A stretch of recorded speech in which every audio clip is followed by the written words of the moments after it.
Hey guys, what's up? Welcome back to the Let's Crack Judiciary exam. Guys, today in this particular video, I am going to discuss Section 8 of the Indian Evidence Act, which talks about motive, preparation and previous or subsequent conduct. Guys, before I say anything about this section, let me explain what is the meaning of motive, preparation and the previous or subsequent conduct. Guys motive क्या है? किसी एक accused person है, उसने एक offence commit किया, उसका motive क्या था उसको करने के लिए, रीजन क्या था उसके पीछे, उसकी बात करता है। मोटिव, आपका पर्पस क्या था? कोई एक्ट करने जा रहे हो आप, तो आपका पर्पस क्या है उस एक्ट करने को, तो उसकी बात करता है मोटिव। आपका रीजन क्या है? प्रिपरेशन, आपने उस एक्ट करने के लिए प्रिपरेशन क्या क्या किया। आप सपोज एक ऑफेंस कमिट करने के लिए किसी ने क्या किया, किसी को मारने के लिए गन कलेक्ट की, पहले गन ली उसने कहीं से, अपने फ्रेंड से मनी कलेक्ट किया, पैसे के बाद फिर उसने गन बाय की, गन खरीदी, तो वो सारी चीजें क्या है, प्रिपरेशन में आ गई। मतलब एक ऑफेंस कमिट करने के लिए प्रिपरेशन, पैसा लिया अपने फ्रेंड से और उसने उसके बाद उसने गन खरीद ली, तो वो क्या बात करती है, प्रिपरेशन। और प्रीवियस कंडक्ट और सब्सिक्वेंट कंडक्ट, मतलब previous, before committing the offence उसने क्या क्या चीजें की, पैसा लिया अपने फ्रेंड से, कहां से उसको मोटिवेशन मिली वो एक्ट करने के लिए, एक मोटिव बिल्ड किया, प्रिपरेशन किया, मनी कलेक्ट किया, पैसा लिया और एक अपॉर्चुनिटीज देख रहा था कि फला तारीख को या फला डेट को जाके मैं उसको मारूंगा, तो ऑफेंस कमिट करने के लिए, तो उसके प्रीवियस कंडक्ट की बात हो गई, ऑफेंस कमिट करने से पहले। और आफ्टर, सब्सिक्वेंट कंडक्ट बात करता है आफ्टर कंप्लीटिंग द ऑफेंस, उसने ऑफेंस कंप्लीट कर दिया है, ऑफेंस पूरी तरह से उसने एग्जीक्यूट कर दिया है एक एक्यूज पर्सन ने, उसके बाद का जो उसका कंडक्ट है कि वो छुप रहा है, पुलिस आ रही है इन्वेस्टिगेट करने, तो वो छुप रहा है, वो भाग रहा है, तो वो उसका कंसीडर किया जाएगा subsequent conduct. Let's see the section जो बैरेक्ट में लिखा हुआ है। एनी फैक्ट इज रेलिवेंट, कोई भी फैक्ट रेलिवेंट है, विच शोज और कॉन्स्टिट्यूट, वो जो कॉन्स्टिट्यूट करता है या दर्शाता है ए मोटिव और preparation for any fact in issue, relevant fact. Motive और प्रिपरेशन फैक्ट इन इशू का, fact in issue relevant fact का, जो फैक्ट इन इश्यू और रेलिवेंट फैक्ट का मोटिव और प्रिपरेशन को कॉन्स्टिट्यूट करता है, that is relevant under section 8। और जो सेक्शन में इसमें गाइस क्या लिखा हुआ है, the conduct of any party or of any agent to any party to any suit or proceedings, means कोई शूट है, कोई प्रोसीडिंग्स के अंदर किसी पार्टीज की या फिर उस पार्टीज के एजेंट की, उस सूट और प्रोसीडिंग्स के बारे में, या फिर फैक्ट इन इश्यू और रेलिवेंट फैक्ट के बारे में, उनका कंडक्ट, या फिर ऐसे पर्सन की बात की जा रही है जो क्या है, जिसके ऊपर, जिसके against offence is a subject of proceedings, मतलब जिसके अगेंस्ट क्या है, जो ऑफेंस है वो एक सब्जेक्ट है प्रोसीडिंग्स का, that is relevant under section 8।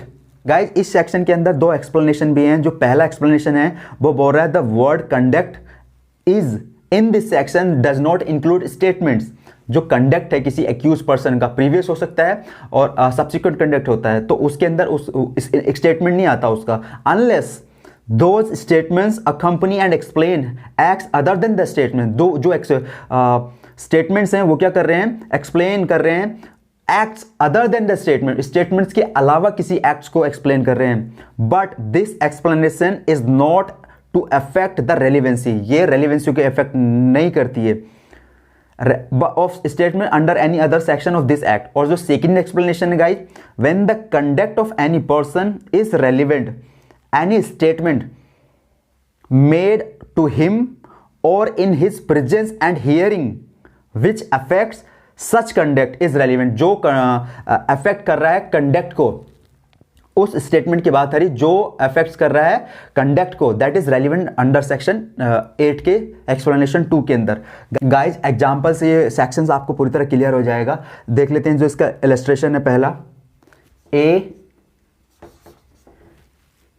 Is tried for murder of B. A क्या किया जा रहा है, ट्रायल चल रहा है ए का बी के मर्डर के लिए। The fact is that A murder C, A ने क्या किया था, सी का मर्डर किया था, और बी न्यू, बी ये बात जानता था, दैट बी, ए ने मर्डर किया है सी का, ये वाली बात बी जानता था।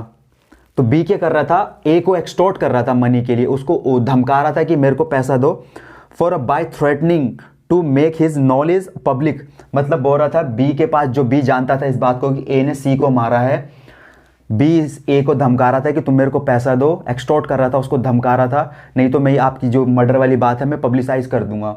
तो ए के पास एक मोटिव आया कि ये मेरे को धमका रहा है, इसे मारने का